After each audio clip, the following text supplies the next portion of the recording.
আমার আপনার নবীকে আল্লাহ তাআলা পাঠালেন কোথায়? পাঠালেন একেবারে পৃথিবীর সেন্টার, ওয়াসাতুল আরদ, পৃথিবীর কেন্দ্রবিন্দুতে পাঠালেন। আপনারা যদি ওয়ার্ল্ড ম্যাপ, বিশ্ব মানচিত্র দেখেন তাহলে দেখবেন মক্কাতুল মুকাররমা, এটি হচ্ছে পৃথিবীর একদম সেন্টার, পৃথিবীর কেন্দ্রস্থলে অবস্থিত। এটা আমি আমিত্ববোধ জাহির করার জন্য বলছি না, একটা উদাহরণ দেওয়ার জন্য বলছি। আমার বয়স কম, জ্ঞানও কম, সব দিক থেকেই ছোট মানুষ, কিন্তু বানাই ফেলছেন আজকে প্রধান অতিথি। এজন্য দেখেন তো স্টেজের কোন জায়গাতে আমি বসা, বলেন না কোথায়? একদম সেন্টারে। আমার আপনার নবী হচ্ছেন গোটা বিশ্ব সভার প্রধান অতিথি।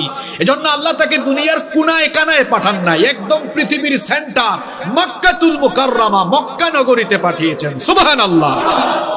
কেন নবীজি মক্কা নগরীতে আসলেন? এর বেশ